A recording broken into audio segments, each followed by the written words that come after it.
Даже вот этого Статкевича. Человек уже на исходе. Он же уже скоро помрет, не дай бог в тюрьме. Зачем это надо? Он хочет быть лидером. Туда зашел, вроде на нейтральную или куда полосу перешел к литовцам. Ребята спросили: ты в Беларусь хочешь? Ты ж в тюрьму, пойду в тюрьму. Хорошо. Забрали его. Не бросишь же его, все-таки наш человек, гражданин, вернее, наш. Забрали его в Беларусь. Зачем обижать?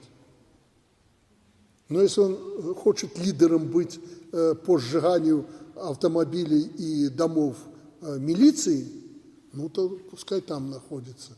Если он хочет свою старость как-то оформить и по-человечески прожить ее, хотя бы как Поздняк, тот уже вразумило ему, что санкции это не против Лукашенко, это против народа. Но если ты хочешь по-человечески, хватит, уже повоевал.